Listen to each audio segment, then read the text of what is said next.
No one saw it coming. COVID-19, a microscopic enemy, made an unwelcome stop to Barbados on March 17, 2020, with the confirmation of the first two cases of the virus. It has upended our lives on every front. Schools, jobs, and businesses have been especially hard hit during the second, deadlier wave of the virus. Public health officials, the country's key sectors, and the government are facing a balancing act of stabilizing the public health situation while avoiding a collapse of the economy. But over the last year alone, our economy contracted over $1 billion. Based on the latest central bank report, unemployment hovers around 18.5%, though some estimates place it much higher. This has obviously been exacerbated by the ongoing shutdown, which forced the closure of all non-essential businesses and will cost the country nearly $150 million. The tourism sector, which is the country's largest foreign exchange earner and private sector employer, has also taken a beating. Long-stay visits fell by 93% in January as the country's main source markets grappled with similar challenges as the ones facing us here. And according to Minister of Tourism, Senator Lisa Cummins, the much-touted Barbados Welcome Stamp initiative has been hard hit as well. Nevertheless, in the face of those challenges, we turn our attention to the response and the rebuild.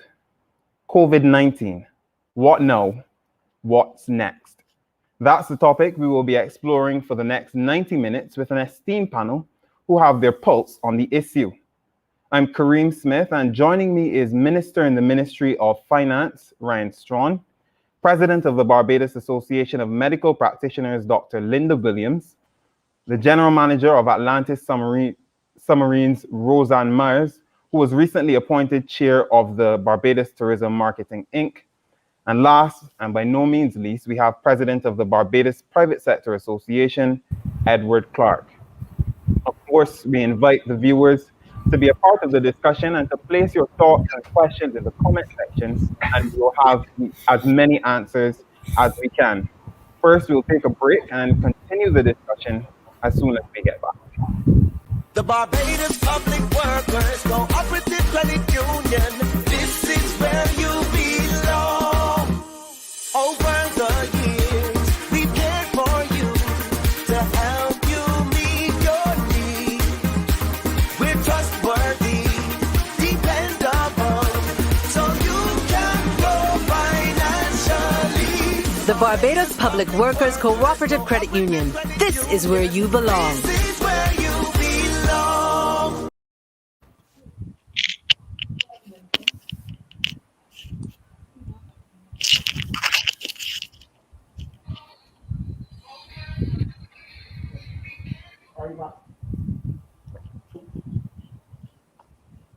Esteemed panel, the title of our show is Where We Will Get Started, specifically, what now with the COVID-19 pandemic.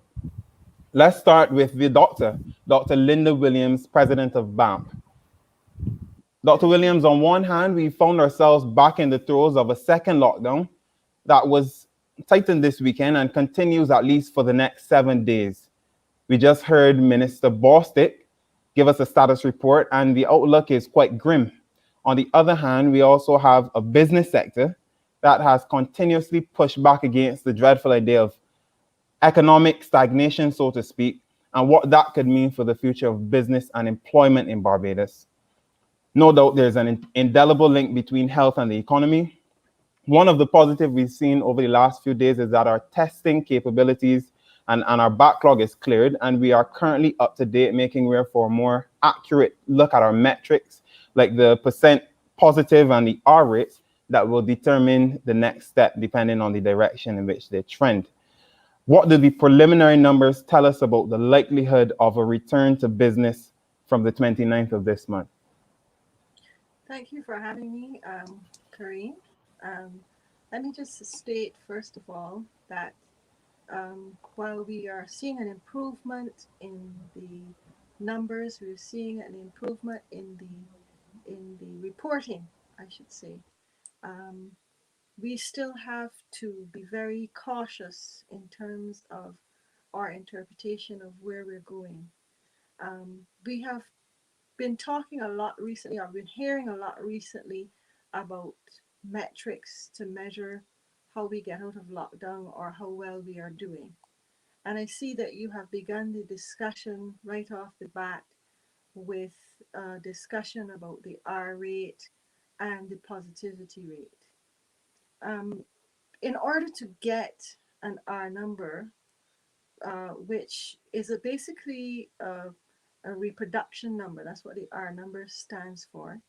And this is a reproduction number, and it's based on many different factors. And all of these factors rely on accurate data and accurate reporting.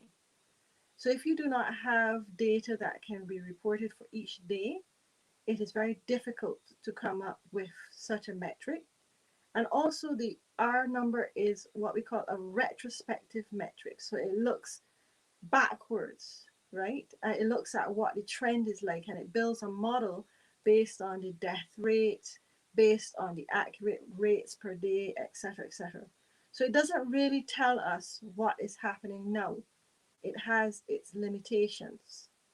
It also has its limitations from the point of view that it doesn't tell us about what is happening in country.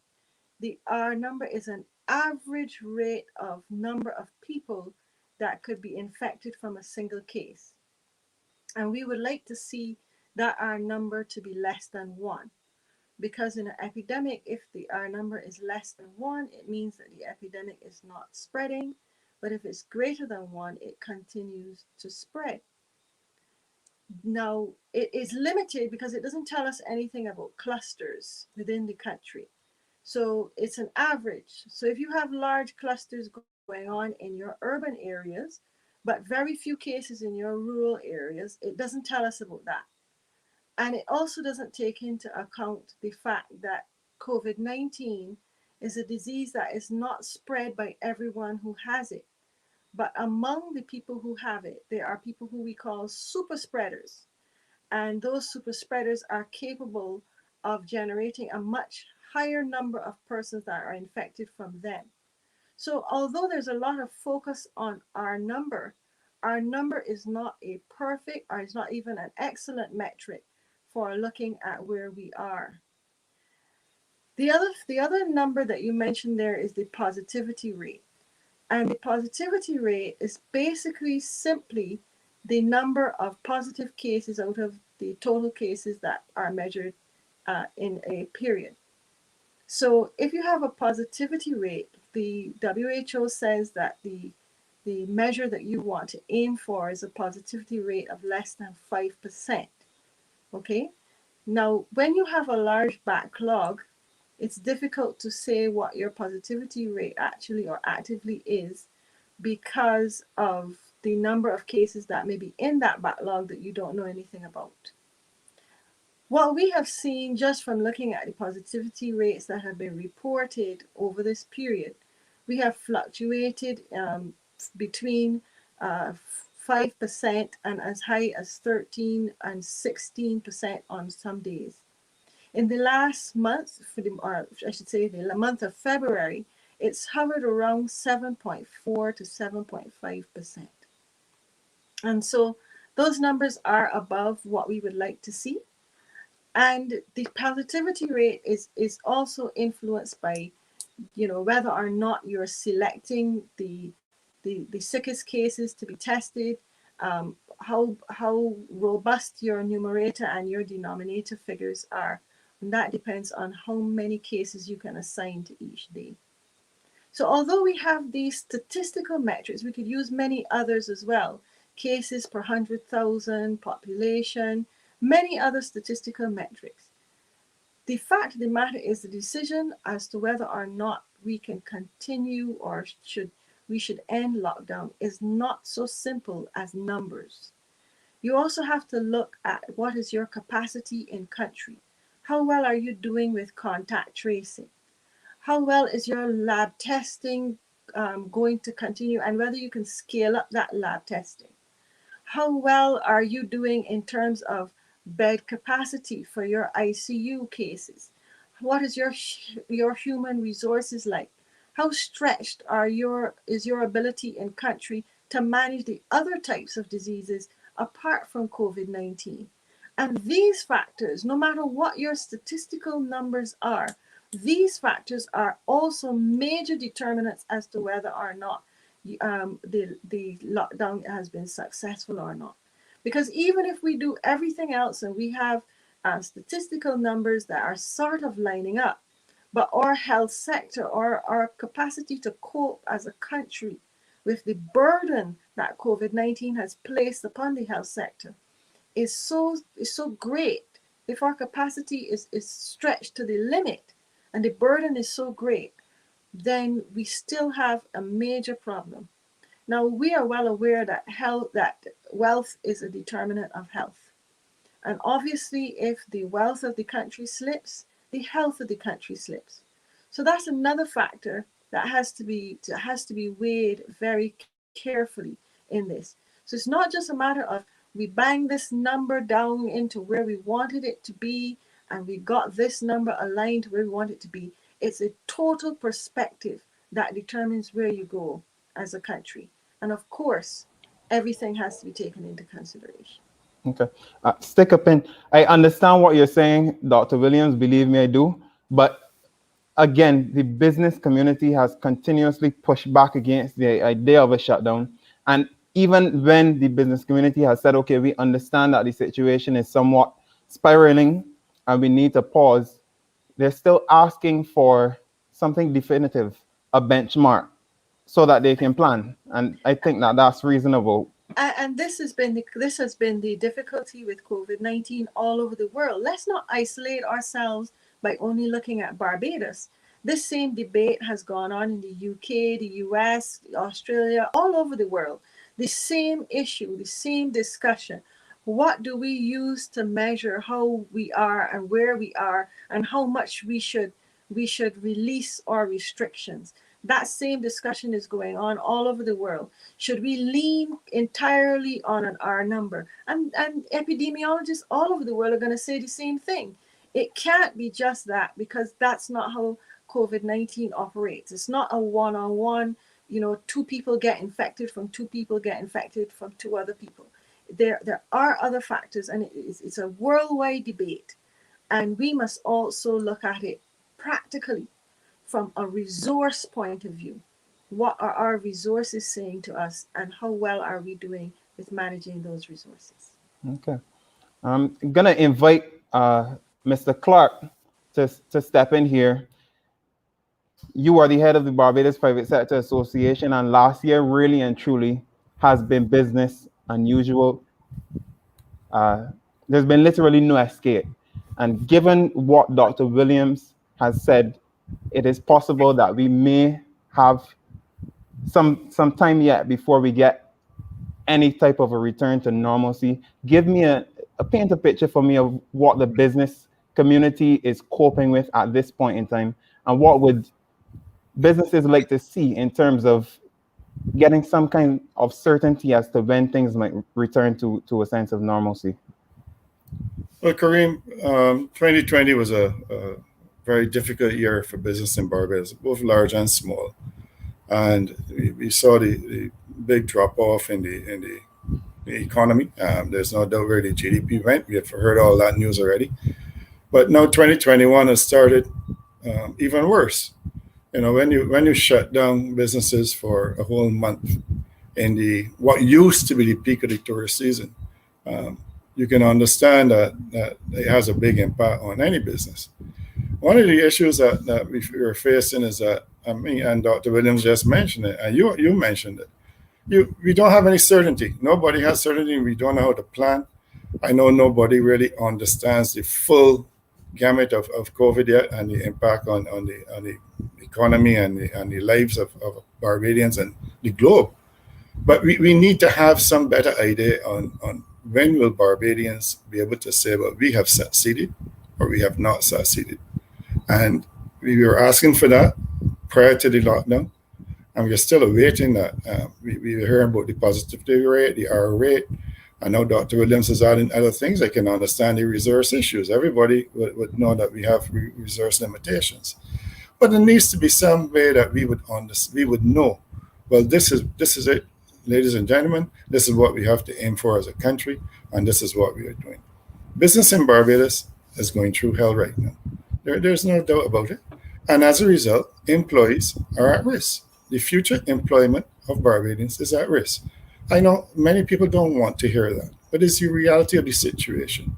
Many small businesses have failed in 2020, and many more will fail in 2021 because of where we are at this time and where we are going.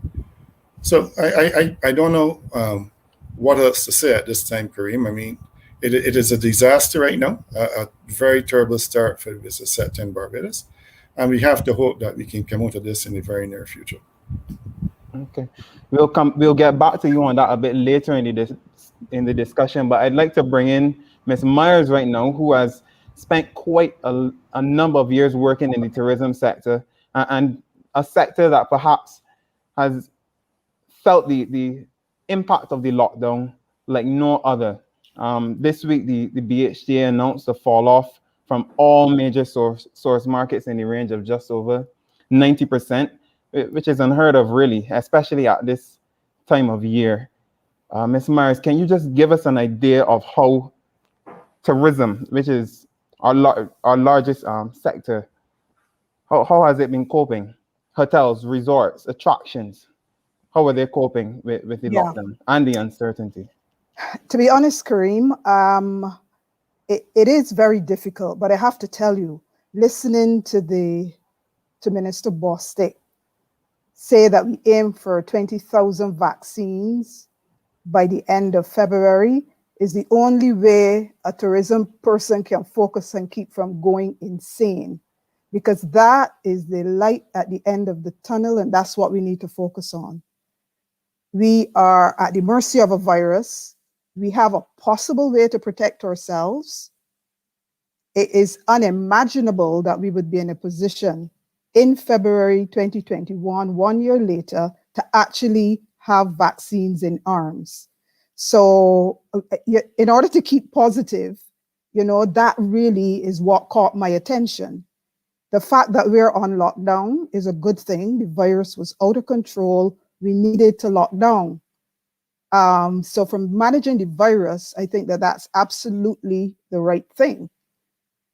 But in terms of livelihoods of people, if you want to hear stories, you really have to come to the tourism sector. Because if you really think of it, a lot of us, especially small businesses, stopped operating last March. We went entirely through the summer with minimal business. We probably had some green shoots in November 2020. And our hopes were very high that we would have seen a return to business November 2020 and give us some semblance of winter. 2021 actually is worse, way worse than 2020, simply because 2020 we would have had most of our high season behind us. We would have had some resources in the bank, thankfully, because that's what took us through the summer. And we would have had a situation where you could say to employees, I'll give you your vacation, 26 weeks unemployment, and therefore from that perspective, you know that your people at least had a base. This year is very, very different.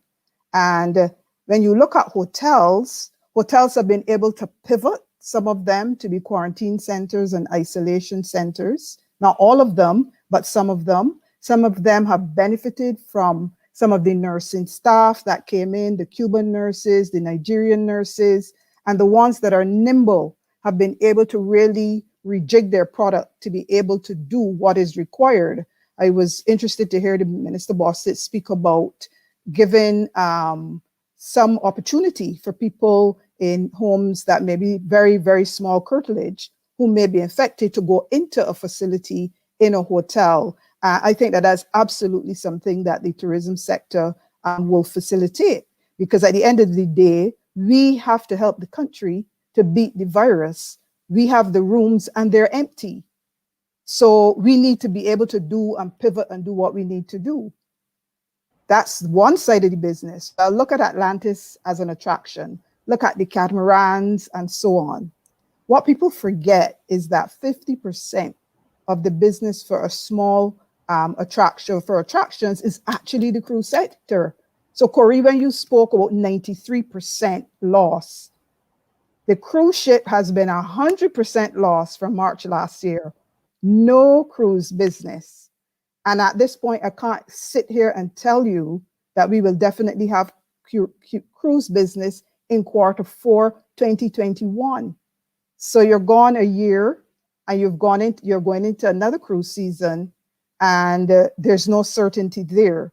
So as an attraction, the question is, what do I do, and what have we done?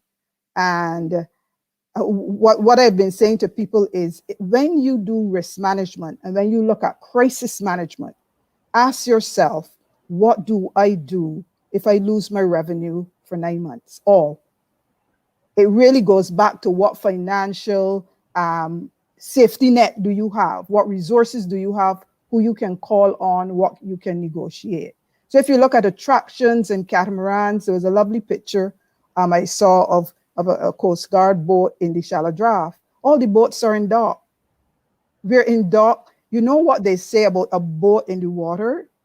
A boat in the water represents a place you can throw money, because a boat does not sit in the water with no maintenance.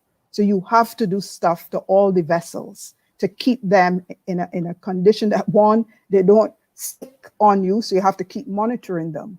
So the point I'm making is that if you look at the different subsectors, we had probably 2 weeks in December where we were really excited. And I want to say a special thank you to the Barbadians that have supported us for 33 years. And I cringe a little bit when I hear, oh, it's only when you're down that you call on the Barbadian public. That is not so for a lot of us. We've had an independent special from the beginning, and you know what it is going to be every year. How old is Barbados? That's what you're going to pay to go on the submarine if you are Barbadian, as our give back. So when we reopened still December the 15th with our independent special, and Barbadians supported us. They were the first people on board, and I thank them. But that is a lesson in itself about how you build the core of your business. Yes. However, I have to tell you, once the Boxing Day event came and we had all of these clusters, the protocol changed. So a submarine that normally holds 48, we reopened with 18, reduced capacity like all the transport vessels and so on. Catamarans could only do family bubbles, or bubbles of families and extended families. But after the events of Boxing Day, we went to one family per tour. A family is 4 people. And I'm not knocking the health protocols at all, because at the end of the day, we have to play the long game, Kareem. We have to play the long game, or not, we are going to be in the middle of summer out of whack COVID-19 rates and looking hard into next winter with still a disastrous situation. One of the things that the government has done is they introduced the Barbados Economic Sustainability Transformation Program, the best program. And it was a lifeline thrown out to tourism businesses. Without the viability of businesses and a way to keep your most valued employees at a reduced salary, a lot of us would have had to go to NIS and say, take me as I am, because I can't do anything for myself. Okay, so I want to thank for the best. The best was a help. I think that's a perfect place to bring in the Minister Strawn, who's really been at the forefront and has been observing the situation here in Barbados, both at a macro and a micro level, through really and truly one of our largest shocks in modern history. Early on in Ms. Myers' presentation, her discourse, she spoke to the issue of vaccines. To what extent is government banking on the ability to vaccinate many of the workers in these very frontline industries as a way to kickstart the economic prosperity that we once boasted? Thank you very much, Kareem, and thanks to the rest of the panel, and certainly connect to your listeners. I've listened very carefully, and I think it is important to recognize that where we are at this stage, as has been articulated by the panel already, Barbados is in an extraordinary position it's ever found itself in, and I say so certainly in modern history, and I say so conscious that not since the Second World War would we perhaps have seen a cessation with respect to the way the economy is being managed and operating, both at a micro level as well as a macro level. Vaccinations obviously play a critical role as part of the recovery, and I think as Ms. Myers has indicated, the rollout of that program will, by necessity, help to provide a level of stability, at least on the public health response side, to be able to limit the spread. And the faster we can get Barbadians vaccinated, then it means that we then start to take into our own destiny what we do going forward with respect to COVID-19. But until such time as we have achieved certain levels of vaccination within the population that can provide a level of herd immunity, we still have as citizens to determine the path forward in our everyday business. Now, I am confident that with the protocols that have been put in place to operate within businesses, that the protocols have been working.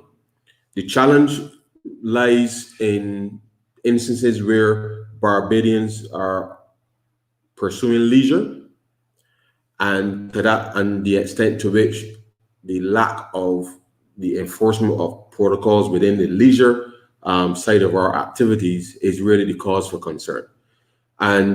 But it has an impact certainly on the rest of the economy. And I've heard persons articulate a view that we don't want to lock down. And the truth is, nobody wants to lock down anything, because where we are, Barbados has started to 2021, perhaps in the worst position it's ever been in at any time in its history, because without the kind of economic activity that normally tourism would facilitate, and certainly to the extent that we have the number of cases in the country at the levels that they are, then we are at two different ends of the spectrum with respect to being able to manage the economy in the very, very, very, very short term. Because as we have seen, almost every day, certainly over the last month or so, you and the rest of the public heard of businesses on their own decision-making closing because of persons testing positive within their staff, and then obviously contact tracing will follow from there.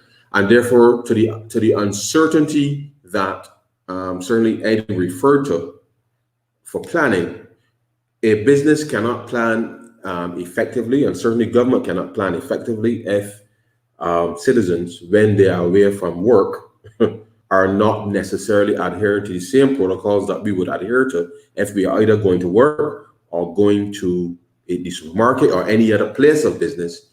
And therefore, we need to say to all and sundry that the balance between us being able to manage the pandemic going forward and to assure a relative level of certainty with respect to the execution of business, that we each of us has a critical role to play in the decision making that we take. But vaccines will help reduce the spread of COVID-19 in Barbados. The government is supporting that effort by being able to identify those persons who are most at risk, and therefore be able to respond to that, the persons who come into contact with more people in these circumstances, with some very critical areas, in order to ensure that we can have that level of certainty, at least for businesses to be able to operate. But make no mistake, with the absence of tourism, and let me put it this way, it's not even so much that it is tourism, the absence of the kind of logistics that follows with whenever a tourist or visitor lands in Barbados, either at the cruise, at the Bridgeton port, or at the airport, the absence of that logistical chain is what Barbados clearly is missing. And therefore, to the extent that we as locals, until such time as we can roll out faster and as we acquire more vaccines, that we get to a level where we can have that relative certainty. The government intends obviously to respond on our capital work side to be able to help create enough momentum in the economy. But we can't create the momentum if we have to start and stop, start and stop, start and stop. And therefore, it is important for citizens to recognize that the very actions that we take, whether at work, whether we go to church, whether we go to a family reunion, whether we line at a shop, whatever avenue of leisure that we may want to pursue, that we have to do so conscious that our very actions on that in any particular instance will have an impact, not just on the business that you happen to be employed in, but certainly within the context of the rest of the economy. But vaccinations will prove to be one of the critical interventions that we can make to be able to help provide relative certainty. Minister, thank you. At this point, we'll take a break and continue the discussion when we return. Stay tuned.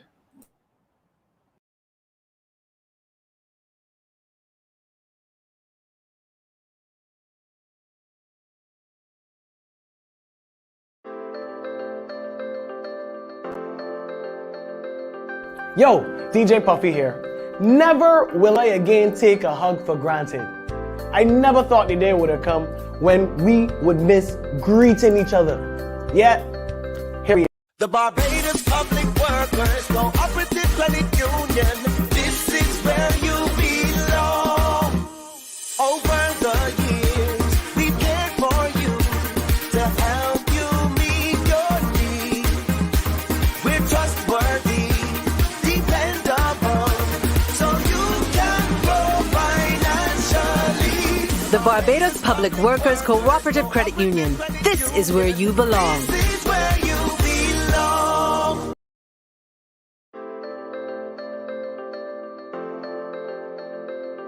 Yo, DJ Puffy here.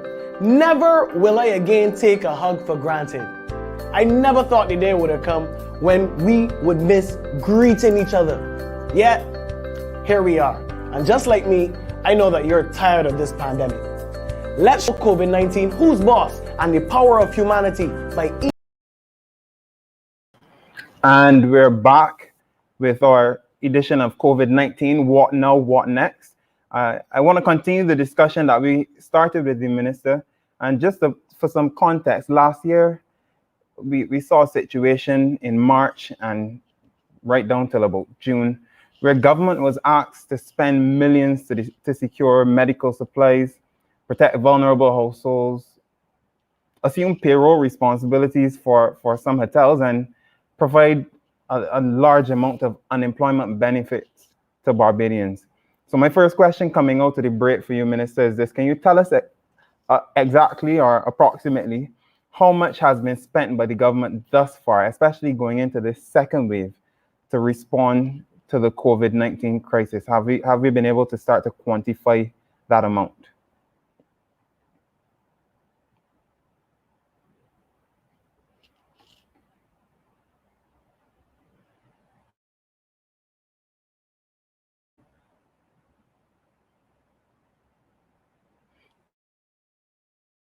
Me. Yeah, Minister, you're gonna have to unmute your mic. Sorry. You can start from the top. My apologies. No problem. I was saying that the response clearly has been very multifaceted given the scale and the scope of the impact the pandemic has had on the country. And if I just start, for example, with the health side, which is critical to the response. Prior to March 31st of last year, the end of the last financial year, we spent approximately just under $20 million or so with respect to the retrofit of the Harrison Point facility in of itself in order to get that facility prepared. And Barbadians would recall that when we had our first set of COVID cases, we did not yet have the isolation facilities ready. And persons were still being, in a sense, quarantining at home and those kinds of things. We remember in those early days. But subsequent to that, and we got that into operation, it meant that obviously the testing and everything was ramped up significantly. Now, just in October, for example, we went to Parliament and we voted an additional $85 million to, as part of the response for the Ministry of Health to deal with respect to COVID-19. And this is because obviously at the beginning of the financial year, where we had just laid the budget in Parliament for this particular financial year, we allowed the Ministry of Health to use the existing budget for the entire year to be able to help deal with providing the healthcare services for Barbadians, whilst at the same time being able to respond to COVID. And therefore, we voted then an additional $85 million in October with respect to being able to respond to that.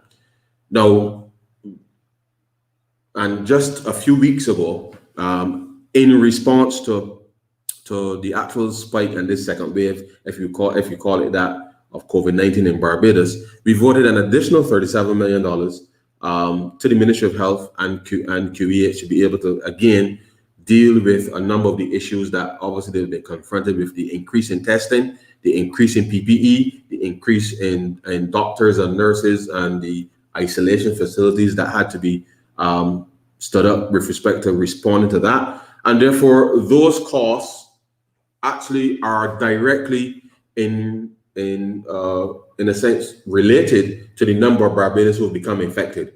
And therefore, the reality is that as we move forward, and the question of, or the theme of tonight's discussion, what now, what next, is that once we have given a commitment clearly to respond to the public health threat, once persons can follow the protocols, then we can keep those numbers down.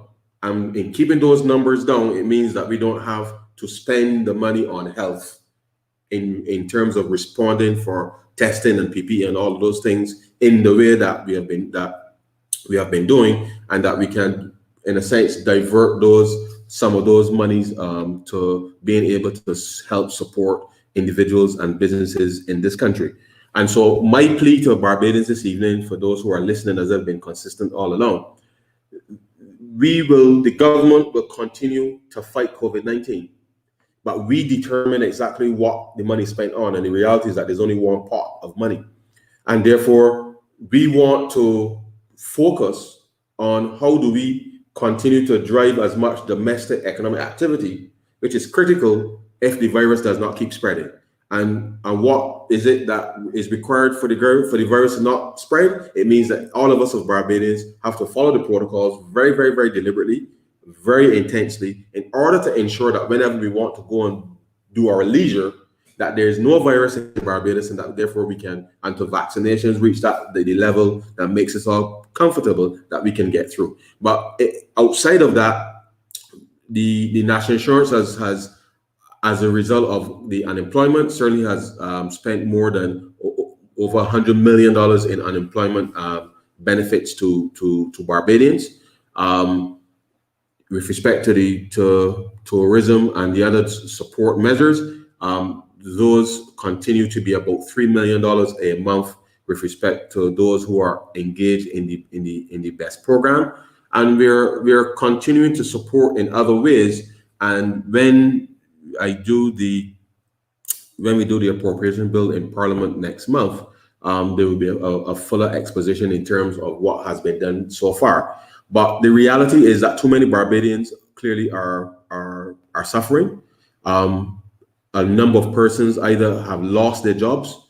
A number of persons are either on 2 and 3 day weeks. And as of course with the lockdown now, there's clearly no income coming for a large number of people, which is why we have responded by giving some of that relief. And I want to urge Barbadians, especially those who are receiving some of the relief now, is that it is important from a business perspective that we all be able to contribute and put something in the pot, so that in events like these, that the government is better able to respond.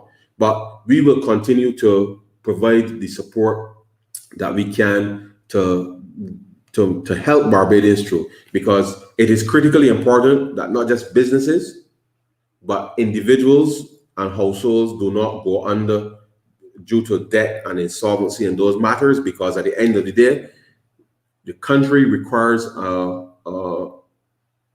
persons as well as business people to be able to see light at the end of the tunnel in order to have hope that there will be a better tomorrow. And the government is prepared to put whatever social protection mechanisms in place, which we've done in part with the Adopt a Family and a number of other initiatives, which we will continue in order to ensure that Barbadians do not fall through the cracks. Okay, two questions on that before we move on to the other panelists.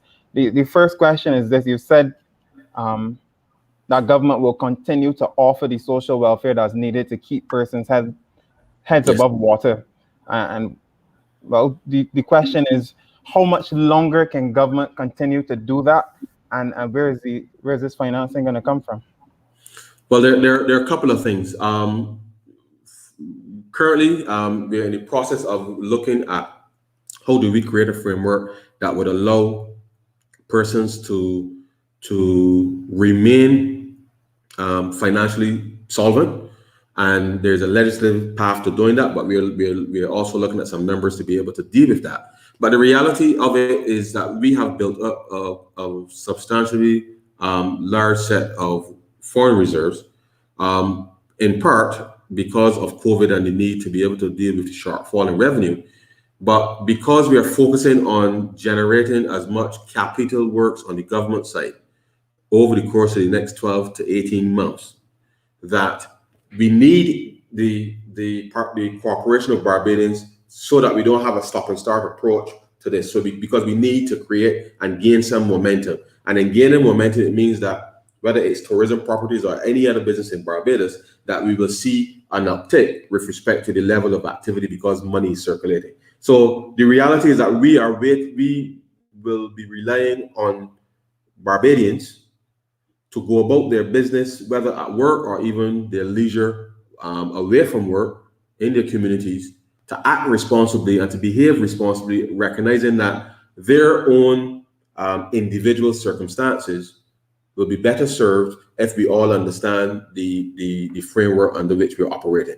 Now, so on the one hand, there is the generation of sufficient momentum in the economy to turn things over.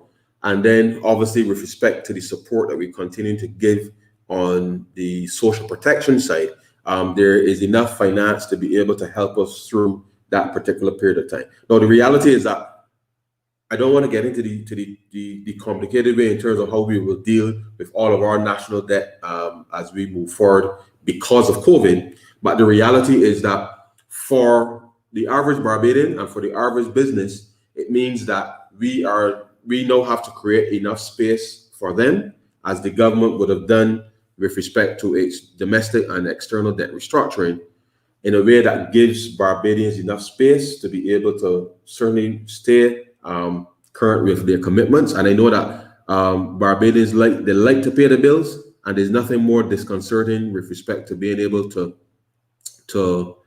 not being able to do that. But the reality is that the government's revenue is impacted obviously by the fact that there's a lack of economic activity, and therefore we need to ensure that, one, we have as much domestic activity as possible in order to help sustain and get people back into work, so that it reduces the burden directly on government to be able to provide those social protection mechanisms. But it is a balancing act, and it is not easy, because certainly as a minister responsible for finance, I don't like to see the photos in the newspapers of empty streets, because empty streets means no fuel tax. Empty streets means no activity taking place in the economy. Empty streets means that obviously that whilst we are responding to a public health crisis, that is not good for economy. It's not even good for the social well-being, certainly of persons. And therefore, it is that balance that we need to get back to. And therefore, I want to implore Barbadians that their own individual circumstances financially throughout 2021 is pretty much determined by their own actions within the context of the way that they pursue leisure activities. Okay.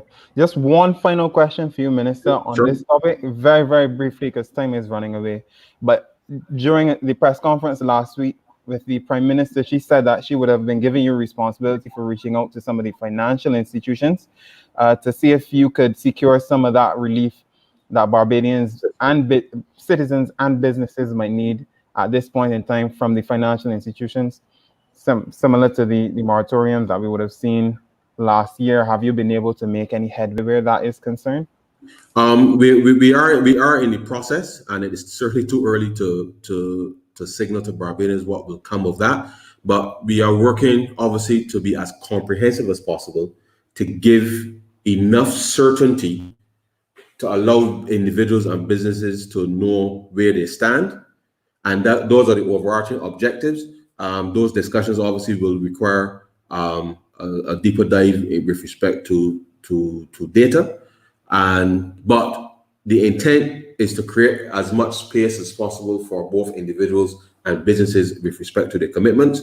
And as we go through the process, then obviously once we get to the conclusion, then we will do the necessary policy announcements as well as any legislative matters that may need to be addressed in order to give that certainty to Barbadians. Thank you. All right. So I want to move on to the issue of employment and unemployment. And I want to bring back in Mr. Clark from the BPSA. We recently heard one of the colleague organizations, the Chamber of Commerce, predict that we would see some unemployment coming out of the lockdown. The central bank has told us that unemployment is said to be around 18.5%. Some people might argue that it is indeed much higher than that. But firstly, Mr. Clark, does the BPSA consider these figures from the central bank to be the full picture of unemployment in this country? And secondly, do you agree with the suggestion that many persons might be stepping out of the lockdown whenever it ends and stepping straight into unemployment? Well, I can't question the central bank's data. They're obviously going by official statistics. Whether or not they're capturing the whole economy and the whole employment sector is debatable. I can't say whether or not it is correct. I mean, the perception is that it's much higher than 18%. If you assume you have about 140,000 people in employment, I would think it is a bit more than the 18%. But it's all the unofficial employment too, the small business people out there who are losing, who are not operating. All the beach vendors, the food suppliers, the farmers, the small manufacturers, they're not operating. So they're although they may be self-employed, they're unemployed as well at this time. So that number is probably higher than the official 18%. Going on to what's happening out of the lockdown. I'm not saying immediately people will be laid off. I'm not sure that that's what's going to happen. We have already heard some people going on layoff during the lockdown as a result of the extension. And I would expect that some businesses will have a problem. There's no doubt. If you lose revenue for a whole month and you don't have any foreseeable improvement in this revenue stream, you have to do something to protect your business and your assets, and that is managing your cost structure. So whether or not people are going to be laid off immediately is debatable. But one thing I can assure you is that if we continue further lockdowns and further restrictions, many businesses will have to make a decision about their future operations and manage their costs. You can't have zero revenue and all your overheads and expect nothing to happen. Something has to give. So I would expect that part of that may be employment, part of that may be your hours of operation, part of that may be how your other items making that your cost structure, your accommodation, and so on. So a lot of things need to be looked at by businesses at this time, and that they're all already being looked at. So that's why I'm saying that it may not be an immediate impact in layoffs, but I can assure you that many businesses are in severe trouble, and it will impact employment in the future. Okay. If this continues. But Kareem, I think we harp a lot on where we are now. Where we are now is history. We're getting to that. Right. So I think we only have like a half an hour left. So hopefully we can get to discuss some of the future, because I really look into the future, not the past. The past is gone. We can't do anything about that right now. Understood. All right, so taking your suggestion in mind, I just want to bring in Ms. Myers. Part of mitigating the unemployment situation or the potential for unemployment within the tourism sector, as you mentioned and as the minister would have alluded to, is the Yes. BEST program, Yes. where government has committed to footing the wage bill for hotel workers, particularly hotels, resorts, those types of accommodations, so they can continue to operate even at sparse capacity. Last week, the Prime Minister would have acknowledged that more may be needed to, entice some of the other hoteliers to come into the fold of the BEST program and to keep some of those properties up and running. What exactly do hoteliers want going forward into the future from the BEST program to bring them on board? Well, first thing, Kareem, the BEST program is not free money. The BEST program is not the government giving tourism businesses money to reemploy their staff. The BEST program requires that whatever money is given to the sector through preference shares, and it's really done through preference shares. It's very unusual. It's where the government is taking equity temporarily in tourism businesses. Every dime has to be paid back. Every dime, if it is 400 million spread among the entire hotel sector right now, has to be paid back unless you get a situation where there's a facility for some grant funding, but you have to be able to match whatever the government is going to give you in grant. So for most people who exhausted all of their cash resources between March 2020 and November, you are in the BEST program. And part of our challenge was to look at the repayment terms, because it makes no sense, which we all recognize and accept on both sides, to lend us money to employ our staff, because it's really to support employment in the first instance, and then bankrupt the industry 5 years from now. So we are very pleased that the very, very tough negotiations that we have had to look at the repayment terms, that, I think we've done a lot of listening on both sides. So, we talked about not forcing the businesses to start to repay or to pay a coupon on the preference share until business returns to 60% of what it was in 2019. So you go to a bank and they give you a year, and after a year you have to start to pay back no matter what. So we were able to sort out that part of it in terms of the terms and the conditions. Now remember, the law allows you to bring your staff back at a minimum of 21 hours, 24 hours in that region, which hotels not on the BEST program have thankfully done to stop people going on the street. If you're in the BEST program, you have to bring people back at 80% of their annualized salary, which is a little high, but is only up to the NIS limit. So at the end of the day, the program is about reemployment, and a lot of our negotiation has been to make it a situation, yes, in the short term, you need the help. If somebody throws you a lifeline, you grab it. But we've been able to negotiate the terms such that they don't become unrepayable loans, and such that they don't become an equity position such that, you have to sell the preference shares. So number of persons who are not in the program are waiting patiently to hear what the negotiation has yielded, and will be happy also to know that we're not going to have to carry the full burden of the loan during the shutdown. So during the shutdown, the government is saying, well, 50% of the people that you are paying will be part of the grant money funding.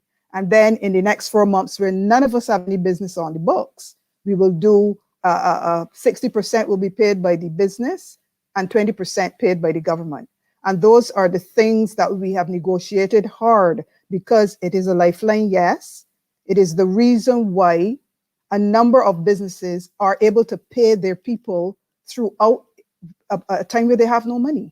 And it is really the most important part about BEST will come to, because it is looking at the future. It is saying, what can you do during this lockdown that you've always wanted to do to transform your business. And that is a component. I think once we can shore up the wage component, we've also be able to negotiate that we will get some working capital support, because you can't bring people back and try to keep them employed and keep them trained, and you have overheads and you don't have any money. Some of us have had zero revenue. Think about it. We're not talking about the 2-week shutdown. We're talking about from February last year until now. And therefore, what the government is trying to do is really what the businesses are trying to do. Hang on until we can see some signs of recovery to keep not only our businesses viable, but the sector viable. With product, you have nothing to sell. Nobody is coming to a country where half the businesses are shut down and people are on the street. So saving the human resource and taking care of the human capital has been at the forefront of the BEST program. But we now, as Ed said, we got to look at the future. We got to come back with a bang. We got to come back better. We got to come back with properties that don't look dilapidated. I want to come back with something underwater that we've never had. We're trying to think. We want to come back with solar energy incorporated throughout the sector. Things that we know we've needed to do, but somehow it takes a jolt sometimes for people to do what they need to do. We cannot waste this pandemic and keep looking backward and saying, woe is me. But I am very happy the program focused on people first. Until we got the people right, and we're trying to get the people right, and we're trying to encourage people, bring your staff back. The government will help you. Matching funds, grant funds. You have to pay back the money. You can't run from it. But you know what? With revenue coming in, we can all chip away and chip away. But if we don't have a business, we can't offer people any opportunity to look forward to the future. We have to keep focused positively on when tourism returns, and if we can pivot to some new and exciting features. And I think we can. In fact, I know we can. We've done so much thinking. We've got to act now. But I think it's a huge effort, really, to get us to where we are, such that, a year of 80% of somebody's salary, you're taking responsibility for. But the government is giving you excellent terms, 10 years to repay, effectively a 1% interest a year. So you can't get better terms than that. But you gotta have faith, and you gotta go forward, believing that the sector, in fact, will come back and your business will be around. Very Protocols well said. are going to be, last thing, protocols are going to be important, because we don't know what's going to happen. We've seen 8 countries in the world have abolished quarantine if persons are fully vaccinated. They're well ahead of the pack. We're still waiting on the science behind it. But at the end of the day, if we can say to the world, Barbados is providing a COVID-safe environment, we have a large percentage of our people vaccinated, and we are ready to accept those who are vaccinated, and you don't have to quarantine for as long. That's perhaps the future, but maybe it's 6 months away. We don't know, but we're certainly on that path. I'm telling you, it would be mentally devastating if we don't look forward, because it was a really hard period so far, and it's not over. But we got to keep looking forward and forging forward. Thank you so much. That's Roseanne Myers, the recently appointed chair of the BTMI. At this point, we'll take a break and we will head to the future. We will discuss the future when we get back. Stay tuned.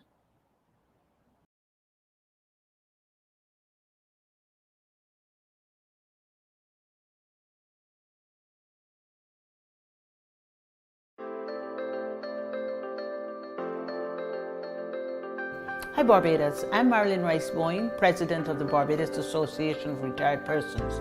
I want to make an impassioned appeal on behalf of our senior population.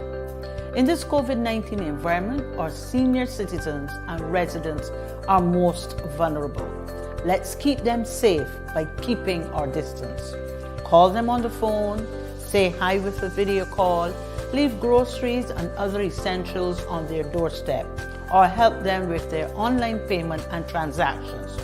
As you do your part, remember that Sagicor is playing its role by developing simple online solutions to help you conduct your business. Make premium payments via online banking, sign up to receive your pension direct to your bank account, submit your health claim via email or our drop boxes at Cullamorock or Wilby.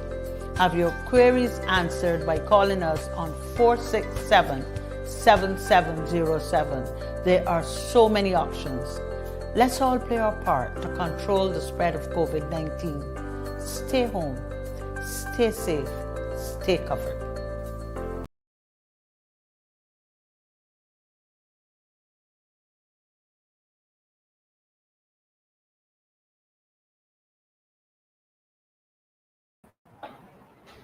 And we are back with this edition of COVID-19, What Now, What Next?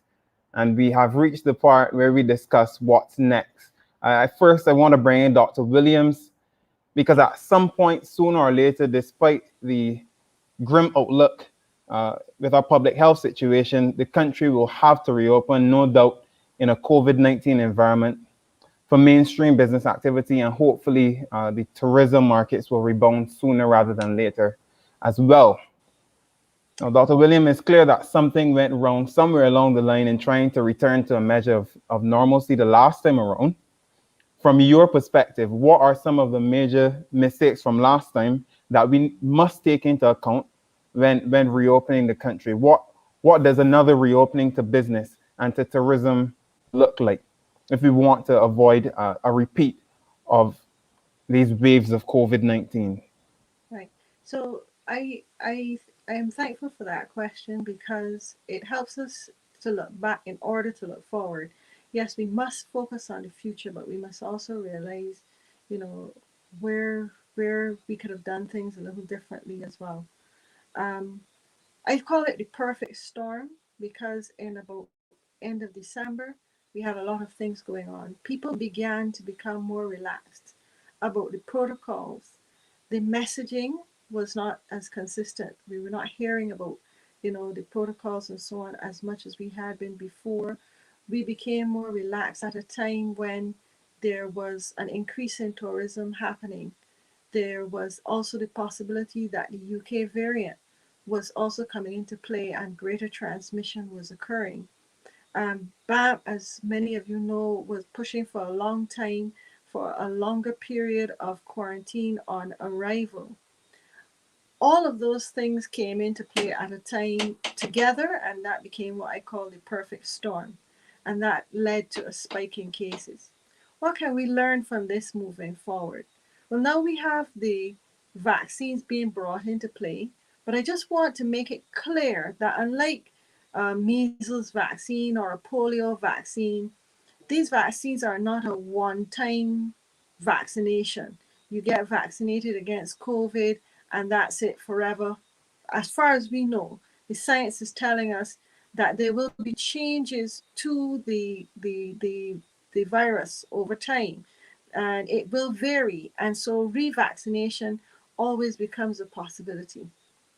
So vaccination will change the picture and change how we do reopening. But I just want it to be clear that there may be more and more changes over time.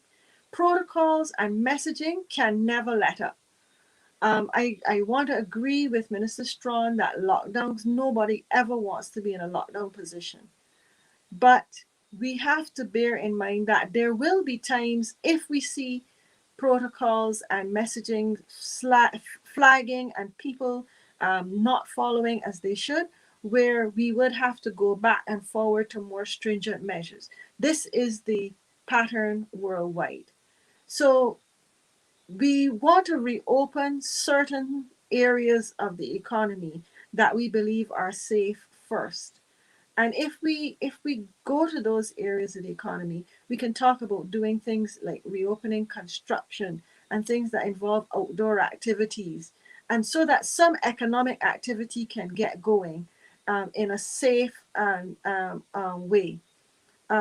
We want to reopen things where there is the least contact possible. And we want to look at those areas where contacts are limited. So if you're having a hotel open, you may not be able to open everything within the hotel at once. You may not be able to open the spa and the massage parlor and those kinds of things all at once. So we want to do things in a safe and measured way. And that's one of the main lessons that we have to learn. We can't ever get to the place where we feel that everything is just, we can just relax on everything, because we don't know. And there's always the possibility of new variants entering the country as well. And that's why surveillance for them is so important, that we don't get new variants that our vaccines don't cover. So all in all, I just want to say that maintenance of protocols, maintenance of messaging, keeping people always aware that the threat is not gone away. Even if we receive the vaccine, we still have to maintain the public health protocols, social distancing, mask wearing, and sanitization. All very important, and that's not likely to go away in a short space of time. I want businesses to remember too that although, yes, you're doing as much as you can, there still may be times when you'll be called upon to doing more, because every little bit in a pandemic that we do that changes the movement and gathering of people alters the trajectory of the disease. So if there's something more that we need to do at certain points in time, if we need to have restrictions on people inside a business by square footage, if we need to limit how many people can work in a particular area, if we need to have greater spacing between desks or work out more, who needs to be shielded within a company, who needs to work from home on a long-term basis. All of these things are things that companies are going to have to look at in the future, and may even have to change their business model in order to accommodate the changes in protocols going forward. Mr. Clark, your thoughts on what Dr. Williams has said about the restart of business cannot be business as usual. What, from your perspective, needs to be done differently? I know that it has been said that transmission within businesses has not necessarily been a major problem, but it's still something that needs to be looked into. How do you see the future of business in Barbados? Well, Kareem, I don't know when we'll ever get back to normal. I think we are far from being back to anything normal in 2021. But, many businesses have instituted very good protocol management. But in spite of that, there have been the odd cases in some businesses, because as Minister Strong said, we might be doing everything the right way in our businesses, but when our employees go home and they're going to the communities, then they let the guard down, and then they bring it back into the businesses. But many businesses in Barbados have also taken the opportunity to improve their use of technology, digitization, including the government of Barbados, improving the use of technology and giving people accessibility online, whether it is to make payments, whether it is to procure business, and so on. And I think you've seen an expansion of many smaller businesses that have started up since COVID by the use of their technology and to provide services to the wider community. And I think you'll see more of that. People and businesses are going to find ways to do business, because we have no choice but to try and achieve certain levels of revenue to stay in operation. But as Dr. Williams has said, this COVID isn't going away. And I think we as a country need to be better prepared for the next stage, because we have to be prepared for another round of vaccinations in a year's time, or 6 months or 9 months. We don't even know yet how long. And we have to have our resources from the medical side and government improve between now and then. We cannot operate in a state of what we call organized chaos, where we are under stress and panic at all times during a crisis. We have to prepare for better crisis management for the future. We know to a high degree now what we are dealing with. So let us as a country be better prepared. As Roseanne was talking earlier, there are a number of countries in the tourism business who have already agreed, set new protocols on what they expect for their visitors. I think there's one in the region which is already set from March or April, where you'll be required to have a vaccine or clear PCR test to enter the country. That will be a requirement to come in. And these are the kind of things that we have, as a country, have to decide what we want to do. We have attracted many 12-month stampers, welcome stampers, and there are many more people who are interested in coming to Barbados and such. But we have to be better prepared, and I think that is something that we as a country need to work together. I like the idea of Dr. Williams. I certainly agree. Certainly, people working outside, we should encourage that startup as quickly as possible, the construction industry, and anybody working in the outside and not inside their locked up offices and so on. Many businesses have already changed up their logistics and reduced the seating spaces. And you see that in the restaurants, and you see that in many offices already. And that will continue to operate like that. Because a lot of businesses in Barbados are already doing hybrid. The banks, other financial institutions, I know Sagicor for sure, but there are a number of institutions in the offshore sector, in the accounting sector, and so on, in the services-related industries that have already started using hybrids type of operations, some at work, some at home, like how the schools operate in some cases. But it is the retail-oriented services that are the ones that have the biggest negative impact. You really can't operate in a hybrid scenario. So those are the areas where the strengthening of protocols must be enforced. We have to ensure that people operate in a safe manner. But vaccinations, I believe the vaccine to all Barbadians is essential. Not necessarily all, but to the majority of Barbadians, we must ensure that we have the vaccines available. And I'm hopeful that when the second round of vaccines is required, that we have them available. I also think that our testing capability needs to be improved, needs to be boosted up, because we can't operate with a heavy tourist influx and with the limited capacity that we have. We know we have limitations. We know we have medical limitations. So let us work on all these things in the next few months prior to the start of the next season, because COVID will probably be here globally still. It is how we manage this case now that will allow us to survive this and to thrive, even although COVID will still be with the world. Thank you. I want to bring in Roseanne Myers at this point, because tourism, I mean, the idea that Barbadians would continuously posit is this: even if we get our situation under control and we reopen to tourists, as occurred initially, there's always the possibility that COVID can come in through our borders. When we look towards tourism in the coming weeks and in the coming months, what are the areas that we need to emphasize on, whether that be in terms of enforcement of the quarantine periods, vaccinations, etc.? How do we ensure that we continue to be able to continue advertising Barbados as a COVID-free destination? Well, COVID safe as opposed to free. Safe. Well, COVID safe in that. Well, you know, we have the combination of strategies already. If you are going to have your borders open, and that's always going to be decision left to the cabinet and the government and the social partnership. But if you're going to have our borders open, you're going to have to be able to encourage people who are vaccinated and fully so, 2 doses, who come with their vaccine certificate, and hopefully give them some benefit of a shorter quarantine because they're vaccinated, because the science says so, and the CDC says so, and the WHO supports it. So if we can get there, if we can't get there, people coming in would have to be subject to quarantine very much as they are now. If they come in with the negative PCR, they're going to have some level of quarantine. So it's going to be a mixture to be able to do business, depending on where those persons are in fact coming from. If they're coming to join a cruise ship, we have to determine whether they're going to have to quarantine on island, whether they're going to go straight on the ship.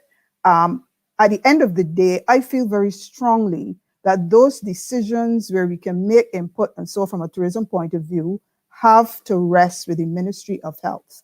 And they have to rest with the Ministry of Health because they are the gatekeepers when it comes to keeping the virus at bay. We have to be able to follow instruction. So at the end of the day, tourism really has to take the lead of health. Now, what tourism businesses, I think, have to do is to say, okay, so even if a person has quarantine, what can I do to make that quarantine period a little bit more palatable for them? Firstly, they have to know upfront that they're going to go into quarantine and for how long. And when they're in quarantine, we should have the most vibrant local content that gets them excited to get out of quarantine and go see Barbados. So we can't have the 2 or 3 days quarantine or however long it is as a lost opportunity. So I think we have to pivot and say, when you come, first of all, we're going to make sure that your amenities in the room will keep you and your kids entertained, and it will give you a touch of Barbados before you can get to basically get out of your room. I will never support going to a situation where you loosen that to the point that you get the big up flare. And I think we have to be fair. They have people that ain't have no sense, no matter where they come from. Bajans that will just take off the mask and go and do foolishness. People from all over the world. That is why we have rules. So you can't kill a whole industry because you have 2 or 3 people that don't follow them. What you have to do, go after them and make an example of them and say, no, you come to my country, you have to treat me with respect. And when I come to yours, I go to Thailand. They said, don't go in front of the Buddha and make no foolish gestures. You will get locked up. Well, I see everybody in front of the Buddha bowing like respectfully. What I'm saying is, from a tourism perspective, we got to send out the right message, and we have to say, this is our expectation. We're not fooling around. You're our visitor, but it's the respect we ask for first. But we also have to respect people who have spent their hard-earned money and they've come to spend time with us. Communicate with them properly, demand respect, but also give it. But where they step out of line, Kareem, no one will get my personal support to say, get him a break. I will not. We have too much at stake. And they know it. So, and I want, and the only comment I have about some of the stuff I see on social media, never say all. All tourists do this, all Bajans. If you put some in front of the comments, I think they're more palatable. Some people will do foolishness. Some people will not hear. And at the end of the day, we will build this industry back. We will take the guidance of Dr. Williams. Absolutely, they have helped us so far. And at the end of the day, part of the challenge we've had is when we change protocols, we don't communicate it early enough in the overseas markets. You know, sometimes we change protocols and people say, well, I didn't know there was still something old on the website. We have to get that right. And we have to make sure that we have people from the BTMI out there every day trying to help and to assist. And they're doing a phenomenal job trying to play and to do catch up based on some of the things that have gone wrong. Testing. Ed said it. Testing is going to be key. And actually, Dr. Williams, I would like to hear your perspective. She actually is on the edge of her seat to respond. Right. But I would like to hear the use of rapid testing to supplement businesses, knowing that when people come through their door, that they're actually safe. Because I've heard that posited, and I've seen where in other countries they say, okay, everybody, you know, there's been some community spread in numbers, but before you come into a business, rapid test. Is that something that we would ever look at, or you don't support that? Because when you hear things, you need to kind of check with the medical people. Tell us, Dr. Williams. So first of all, I want to support what Ms. Myers said there, 100%. Tourism must be led by health. Everything in a pandemic must be led by health. Yes, economy, etc. But, you know, you have to have living people to have an economy, to have a business, right? And so it is very important to have the right protocols, to choose the right protocols. And what I wanted to add to this was the element that you raised there, testing. One of the issues we had was that we could not scale up the testing to match the arrivals that occurred in the time that they occurred. And once we could not scale up the testing, you ended up with a situation where people were waiting for long periods on a test result. We have to anticipate that, and we have to prevent it from happening like that again, if we are going to open the economy to tourism. Because it's one thing to go on vacation, it's another thing to not get out of quarantine on vacation. Your expectations change entirely. Absolutely. And your view of the country, your view of the brand changes Absolutely. entirely and may never recover. All right. So having said that, Absolutely. let me just state again, quarantine is quarantine. And if we have a situation where we are quarantining people because they weren't vaccinated or whatever, we have to do it safely. We have to do it so that we limit the amount of spread. But I agree with you. Build up their expectation to see Barbados during that quarantine period and make it as easy and as relaxed. Maybe have a hotline, if people are feeling mentally stressed by the quarantine, whatever we need to do, okay? So that they can come out of it and then forget about that part where they were asked to be restricted. But once we ask someone to do a restriction, if they break the rules, in England now you have to pay for the time that you spend in quarantine. And I think it's £1,750. Okay? It's a lot of money. So at the same time, we have to make quarantine real. But our testing capacity is the key to this. Having our laboratory systems on point is the key to this. Now, Ms. Myers, you asked if rapid testing could be the answer and the way out, etc. A rapid test is very good at detecting a person who is positive if they are well and truly positive. So in other words, if they have what we call a low CT value in the lab, meaning that they have a large number of viral copies in their bloodstream, that rapid test would be good at picking up that person if they're symptomatic, and truly positive. A rapid test is not good at picking up someone who is asymptomatic, at picking up someone but positive, okay?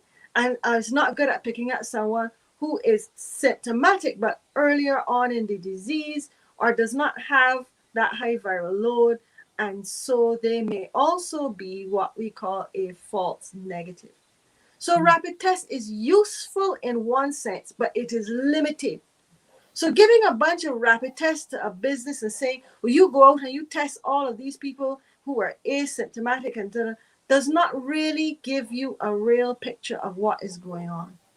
If someone is symptomatic and you want to know if this is just the sinus problem that they have, or if they really are suffering from COVID, the rapid test could differentiate in that instance. But you cannot just go and rapid test your business and say, well, everybody's safe, get back to work. Right. That's not how it works. And how the ministry has structured it right now is that if you have a rapid test, you also have to have a PCR test. What we are saying is that perhaps we will come to the place where we have to make a more practical decision, where if you have a positive rapid test, then it counts as a positive, and we move you on from there. So all of these things have to be looked at. But you can't just say, well, we're buying a bunch of rapid tests. And if not, it's the Wild West. And then we don't know also how many people in the country have the disease. So there has to be rapid testing within boundaries, within confines, and run by the Ministry of Health. And I just want to say it again. Tourism or whatever sector of the economy must be led by health, because this is a health pandemic and primarily a health problem. Thank you. I'm with you. Thank you, Dr. Williams, injecting us with quite a bit of knowledge there. At this time, we're going to take one last break, and when we get back, we're going to wrap up this discussion. Stay tuned. It's more than just money. Join the credit union script. It's more than just money. Home development with the script club. You're young and you need to save money with the script club. Savings have value and sustainability. So listen, children, show something simple and it is beneficial for you. When you save, you see the value. It's more than just money. Join the credit union script club. More than just money with the credit union script club.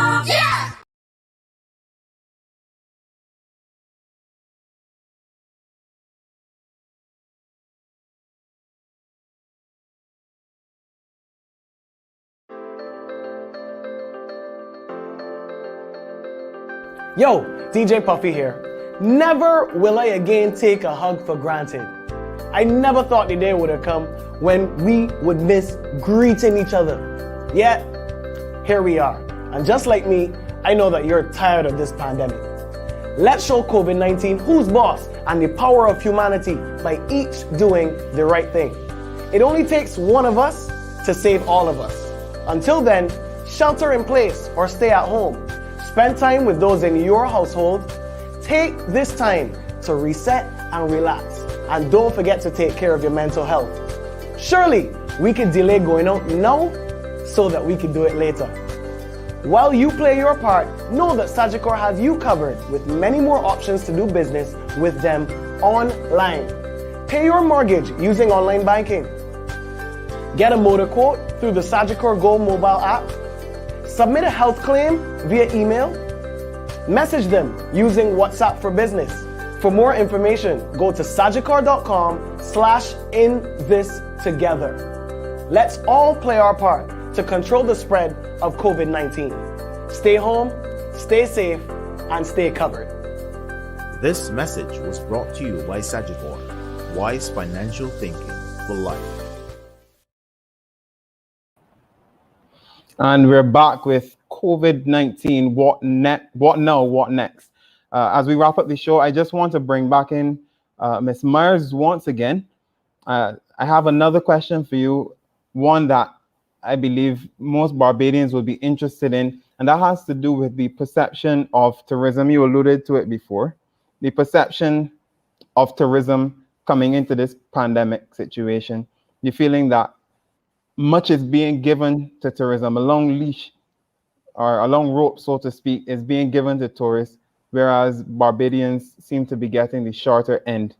And we've seen it spill over into social media, into some of our travel forums, where we see Barbadians saying things very often to tourists that may be deemed as a bit of a turnoff. Have you been seeing these comments? What do you think about this perception of our tourism industry that's being forwarded by Barbadians, and how much damage is it doing? Well, it's not only here. If you look at places like Hawaii, who have traditionally had a kind of an anti-tourist, the Kama'aina people coming in, the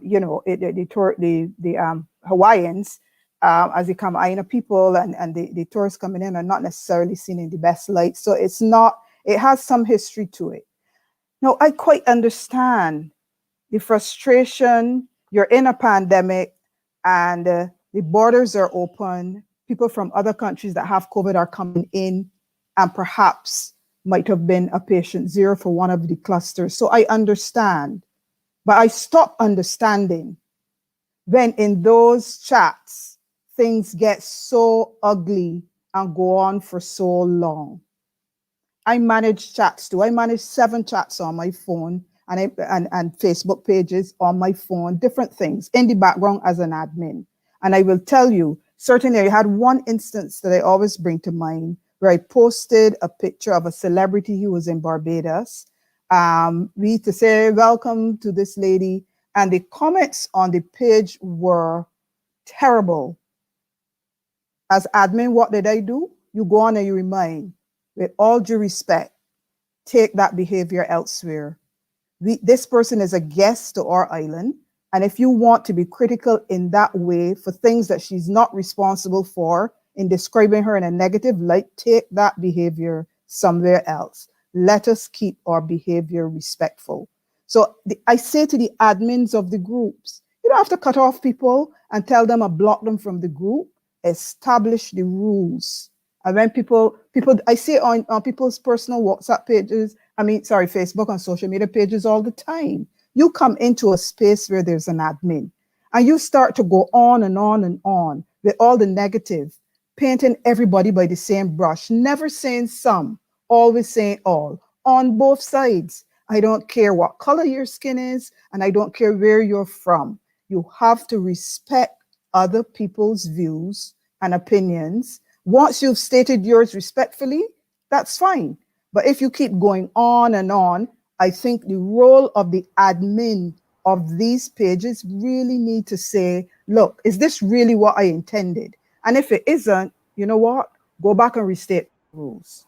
Go back and restate the rules. We want your opinion, but do it respectfully. Don't start to go after somebody because their opinion is different from yours. Tourism at its base is an exchange of culture. So people are from different spaces and people are from different spaces. I certainly would like to travel and feel that as a visitor to the island, that people really absolutely don't want me here to the point where they're going to come and make some horrible comments when I simply comment on something I don't like about the country. I would feel very uncomfortable. By the same token, if I'm in your country, with all due respect, behave like a visitor. Behave and respect the fact that the way I do things in my home may not be the way you do things. So I think building mutual respect, unfortunately, and Kareem, you should have a show that talks about social media and free speech, because it has gotten, I believe that anybody publishing anything should have the same rules as a journalist or on a legitimate site. Barbados today cannot publish and allow to publish whatever they feel like. So why would social media be in a position where you could go on and say without any facts whatever you feel like? So the point I'm making is I feel the admin at a very micro level in terms of social media platforms, they have a role to play. Take a step back, establish some rules for that space. There are some things I feel that travel specialists need to respond to. I think that, you know, there needs to be an interaction with travel specialists to say, well, you know what, the advice you're being given is not necessarily correct. And this is where you need to go if you want to understand the protocols properly. This is the site for the health authorities and so on. Because I see some very wrong information and you cringe.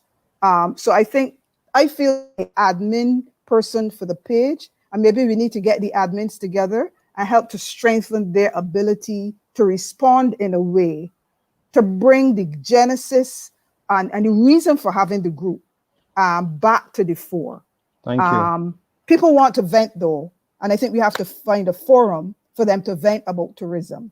Yeah. Tourism supports 42,000 indirect. So when you say kill tourism, you're telling 42,000 households that you can't earn a living. So I don't know that that is where we want to be. Understood. At all. Thank you so much. We're moving on to, because we don't have much time, we're going to pivot to Minister Strawn. I have a question, and Mr. Clark has also posted a question that he would like a response to. But my question, first and foremost, we've heard a lot of talk from persons who are suggesting that it is time that we move away from tourism altogether. It has not done us much good. It has done more harm than good. That is not my question, because for some reason I understand that we really can't just jump away from tourism with, the click of a button. But my question to you is, however, are there any other industries or sectors that government intends to push in the medium to long term to move alongside tourism, so to speak, so we don't have a situation where tourism collapses and there's nothing left? Kareem, the short answer to that question is the government is intending to accelerate the implementation of a number of renewable energy projects and initiatives to be able to, in the first instance, save foreign exchange and to obviously meet our 2030 goal. Now, Minister Simmons will deliver a statement to Parliament, I believe on Tuesday, to be able to signal the direction for that, but I speak subject to correction on that one. But the major thrust for the government really going forward is to how do we engage a number of young people and others who may be interested to participate equally in the area of medicinal cannabis as well, which in a sense is to augment and amplify the kind of use of technology within agriculture and to be able to build that industry out certainly for the 21st century. Now, the reality, and I know everybody likes to beat up on tourism, but here's the fact of the matter. The global economy is predicated on people moving. And the reality of a circumstance that, yes, whilst Barbados is perhaps a very small microcosm of the world economy. If you go to New York, if you go to London, if you go to Paris, any of the major cities in the world, what is driving those local economies are people visiting on a daily basis, participating and helping to sustain the small, medium, and to some degree, some of the large entities operating within that physical space. So in a real sense, Barbados is no different to any of those, except that we're an island. It is our major foreign exchange earning sector. And to the extent that Barbadians want to go on Amazon or to subscribe to your Netflix or any of the things that we like to engage in, that has to be paid for. And that is paid for through the export of goods and services, of which tourism is a major export of services, which helps us to maintain the lifestyle that we have. And therefore, whether it is your iPad, your iPhone, the Zoom, all of this technology that we are using, none of this technology has been created in Barbados. And therefore, even the use of technology requires the earning of foreign exchange to pay for, because Google and all of those people are interested in Barbados dollars. And therefore, I'm saying, whilst tourism will continue to be a critical part of how Barbados economy will evolve going forward, there are other reforms that we have to bring on board to be able to determine the use of the foreign exchange in terms of what we spend it on, which is where the renewable energy, the medicinal cannabis, and the R&D in those areas will help facilitate the earnings of that. But ultimately, Barbados requires people moving. The global economy requires people moving for its sustainability, and therefore travel will continue to be the largest earner of in terms of global economic activity that is critical.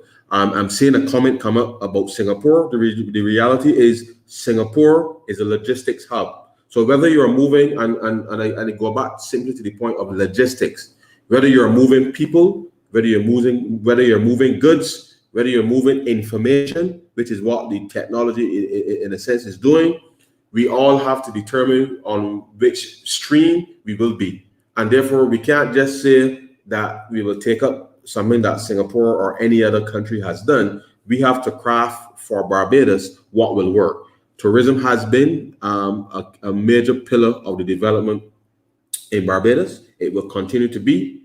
But by the same token, we have to focus on what we spend the foreign exchange on. And therefore, that means that Barbadians have to re-engineer our processes through which we engage in activity to allow us to be able to sustain the kind of lifestyle that we've come to live in Barbados. But those, in terms of stimulating the economy, in terms of our capital projects, as I said earlier, it is our intention in terms of the roadworks, the upgraded sewage plant, and a whole range of things that government intends to execute. But we can only execute those in a context where there is a clear financing environment, which we have been working on.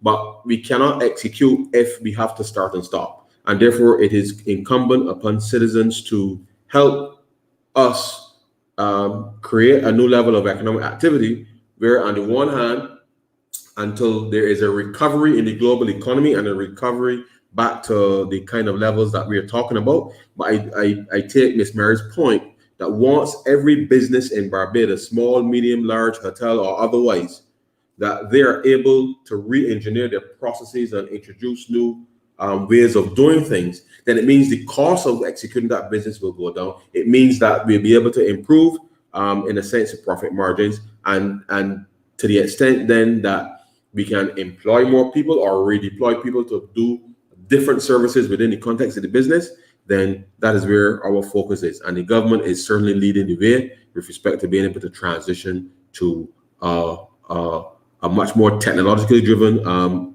economy, so that we can not just service Barbadians, but Barbadians then can look out globally and be able to take advantage of any opportunity. Yeah, I'm happy that you touched on the capital works projects and government's intention to stimulate the economy, because that's right up the alley of where the BPSA president was asking you to go. and I would like you to go there as well. The stimulation of the economy, is there a timeline as to when we will start to see these capital works projects? Well, as you're aware, we started with respect to the mains replacement on Highway 1 in terms of putting some of those utilities underground. This next coming financial year, we anticipate that we'll be able to deal through working through the compliant with a number of road works, not just in the Scotland district, but also a number of critical major highways in Barbados, which will be started early in the next financial year, within the first quarter. In addition to that, the government will be rolling out a number of housing initiatives as well as repair to a number of existing government facilities that have been unoccupied for some time in order to help create more work within the context of the construction sector. And the reality is that we have looked at how do we then facilitate, as I said, not just renewable energy, but certainly fast track other construction activity, yes, within tourism, but equally within our agriculture, particularly agribusiness in the country. We are seeing the start of a number of other smaller type projects, but be able to create over the next 2 to 3 years as much economic activity within Barbados as possible. But that is only possible, Kareem and colleagues and Barbadians, if we follow the protocols very fiercely and allow us to be able to create a level of momentum that we can manage the public health threat. And I know that Dr. Williams and the doctors have been very strident on that. But let me remind Barbadians that in a COVID-19 environment and there is community spread, then there's every possibility that the risk of transmission is there. And therefore, until the globe comes to a stage where either through vaccination or otherwise that this pandemic dissipates, we will be living in an environment where COVID-19 is viable. And therefore, there's no circumstance that there will ever necessarily be completely zero risk as it relates to COVID-19. And the consequence of closing our borders totally means that a number of the critical things that we all rely on, including medicines, not just vaccines from India, but regular medicines and the like, given the logistics, some of the logistical challenges that we have been experiencing, which clearly has been experienced by the lab, that you got to recognize that the movement of people, things, and information is what the global economy is moving towards right now. And Barbados and Barbadians will have to determine where we want to sit within the context of the global logistical chain and how we want to operate within the context of that. But our commitment is to provide as safe an environment for our persons to not just go to work, but certainly pursue any leisure activities, but obviously it relies on their personal responsibility in the communities at home to ensure that we minimize the risk of the spread of COVID-19. But we are pushing as much as we can, as hard as we can, to be able to not just open back, but open back and hit the ground running, such that we can minimize the financial burden which has already been placed on individuals as well as businesses. But I'm asking all Barbadians to please follow the protocols so that we can maintain a space where activity and some level of normalcy can resume until the global economy recovers in full. Thank you very much.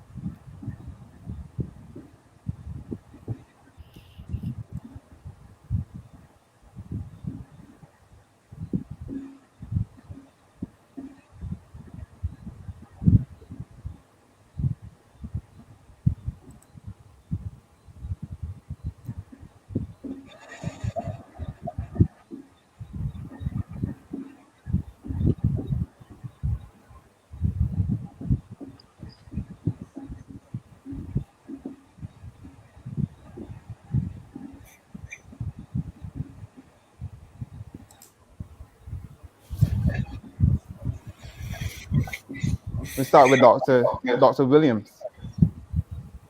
Sorry, I missed part of your question, Kareem, because we seem to have lost you for a bit there. Yeah, Yes. for the what? I'm asking for 30 seconds to wrap up and give our viewers your perspective for where we go as a country. Where we go as a country is partially dependent on us and partially dependent on the decisions that our country makes, our government makes. We have all got a part to play. There is no such thing as I am just going by so and so. I am just going to do this. Every action you make has implications for yourself and for others in terms of transmission of the disease. And the decision that you make also about getting vaccinated also has implications for yourself and others.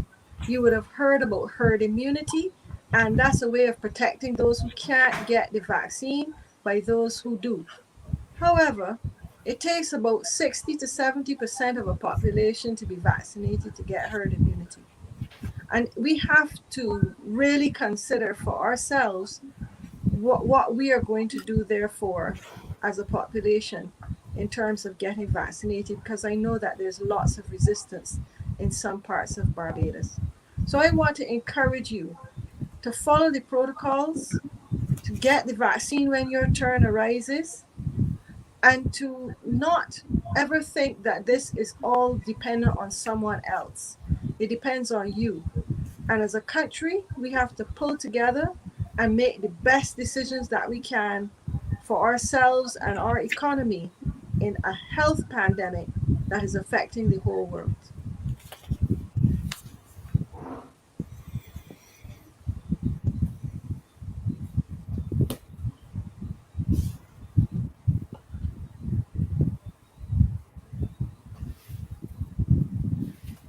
Correct? Mr. Clark, your vision for the future of business in Barbados. Kareem, I wish I had a crystal ball to read my future, but you know, I see Minister Sean there laughing at me. You know, he likes to give me trouble. But certainly, listen, priority one for Barbados: vaccinate as many people as we can as soon as possible. That's priority one for this country, as far as I'm concerned. Increase the testing capacity of Barbados by involving either private entities to assist in the testing capacity, to improve the testing capacity, or the government themselves expand. There's no reason why government must do it all alone. Let's look for private enterprise to assist. Tourism, we have to have some very strict protocols around future tourism. Tourism is going to be dead pretty much for most of this year. We're hopeful that it'll be back later in the year. But we have to have strict guidelines about who can come and who can stay in Barbados by having vaccines or very tight quarantine restrictions. We have to see the stimulation in the capital projects program as quickly as possible. I am truly looking forward to the estimates debates in Barbados this year because I really want to understand how the government is going to stimulate this economy.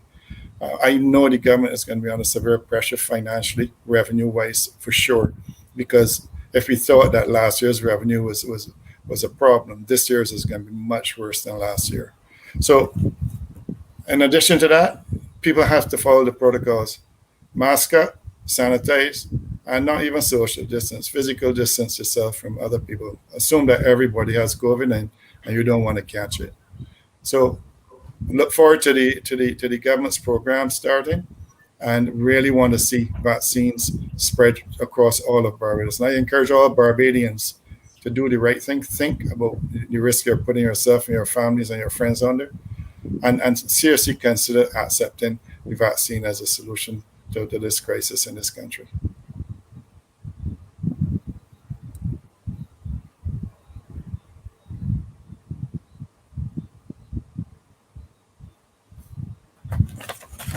Kareem, I'm not hearing a question, but I guess you want me to wrap up as well. I think we've lost you for a little bit. My perspective is I've seen the vaccine hesitancy as a problem to start in tourism. Within the last 3 weeks, we've seen going from 10 to 20% to 30% to 50% of the people in the sector, I would say, willing to get vaccinated.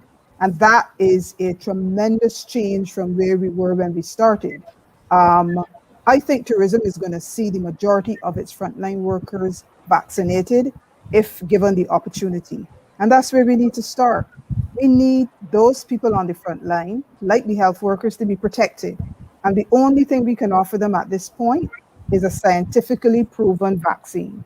At the end of the day, it's not mandatory, it is voluntary. We provide the information, we get people vaccinated. And if you're not sure, there are a lot of medical professionals. Don't try to use your high school science to figure out what's in the vaccine.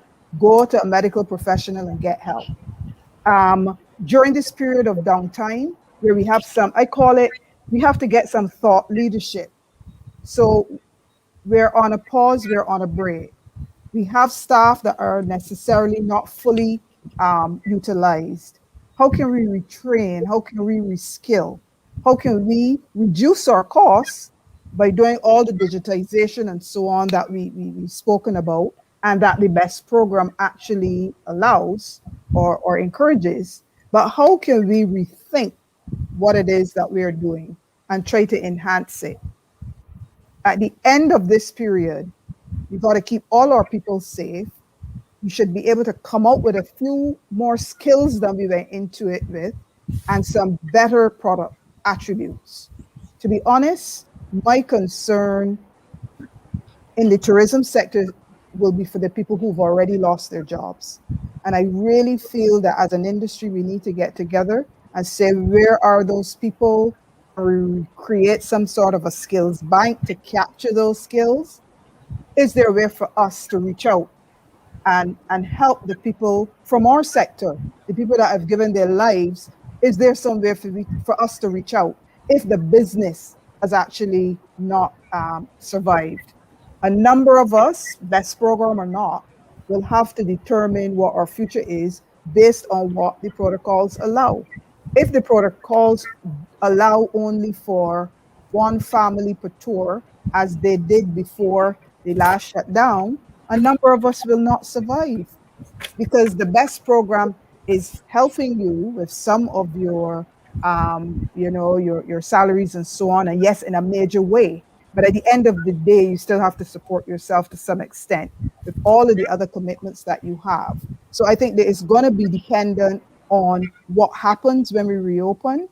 But at the end of the day, if you're not looking at what do I need to do from now until the middle of summer, if we're lucky, towards the winter season, that's what you have to plan for.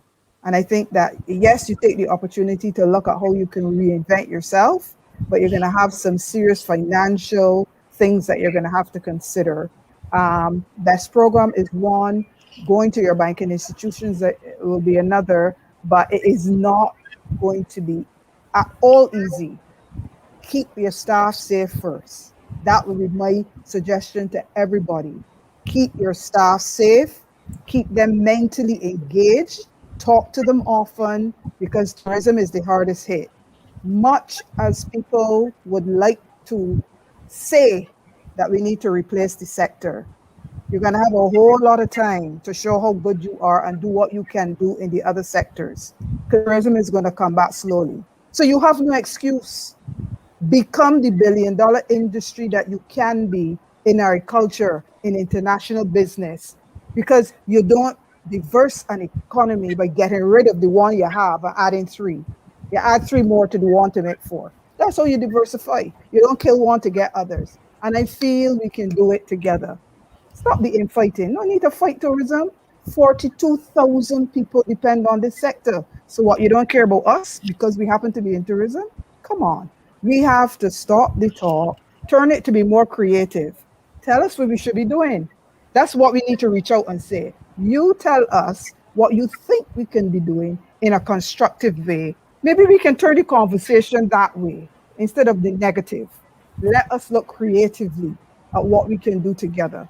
Because if we don't, we're going to destroy each other just by picking at little things that help no one. So I say, let's go forward.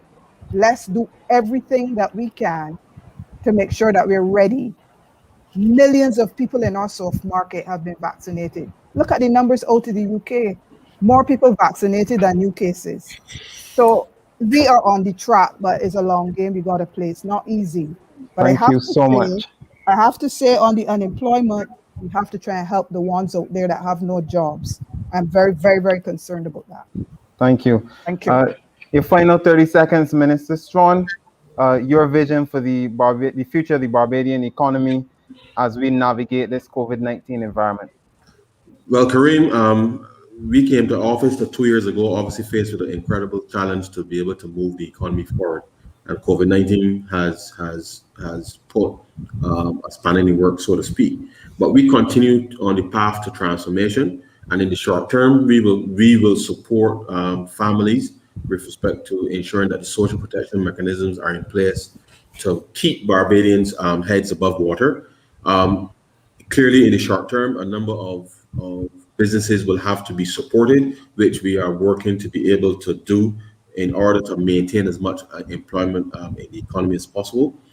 Number three, it means that our government's execution of its own capital works programs and other programs to facilitate, whether through legislation or otherwise, in terms of being able to either create a free trade zone or being able to develop technological hubs. These are in the works and will be executed, certainly rolled out throughout 2021. But I want to say to citizens that with the cooperation of everyone, of all of the stakeholders, which we continue to do, including the media, Kareem, I really want to thank you for this engaging conversation this evening. But I want to urge Barbadians that this is the reality that we are in at the moment, and it is up to each and every one of us to determine what role we will play to aid in the recovery and to ensure that we can build back Barbados much better, and to be able to ensure that we can create a livelihood that is sustainable for all Barbadians. But the government is committed to ensuring that we liaise with all of our international partners to leverage whatever relations we have in order to acquire more vaccines, to be able to help reduce the risk and ensure that we can maintain as much economic activity, certainly not just for 2021, but as we see the recovery in the global economy, that we can get back to the levels that we were at prior to the introduction of COVID, and to be able then to move the economy forward. Thank you very much. Thank you, Minister.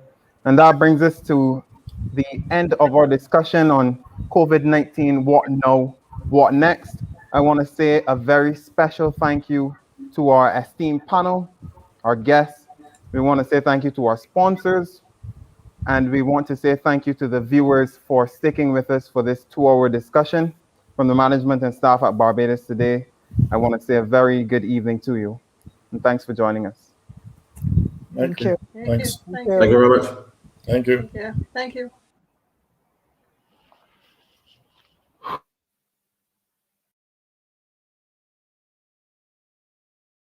The Barbados Public Workers Cooperative Credit Union. This is where you belong.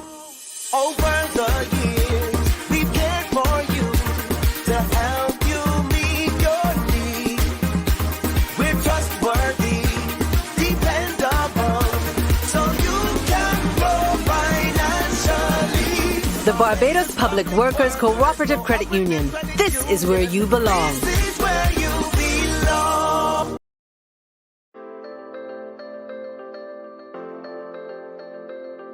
Hi Barbados, I'm Marilyn Rice-Boyne, President of the Barbados Association of Retired Persons. I want to make an impassioned appeal on behalf of our senior population. In this COVID-19 environment, our senior citizens and residents are most vulnerable. Let's keep them safe by keeping our distance. Call them on the phone, say hi with a video call, leave groceries and other essentials on their doorstep, or help them with their online payment and transactions. As you do your part, remember that Sagicor is playing its role by developing simple online solutions to help you conduct your business. Make premium payments via online banking, Sign up to receive your pension direct to your bank account. Submit your health claim via email or our drop boxes at Cullamorock or Wilby. Have your queries answered by calling us on 467-7707. There are so many options. Let's all play our part to control the spread of COVID-19. Stay home, stay safe, stay covered. This message was brought to you by Sagicor, Wise Financial Thinking for Life.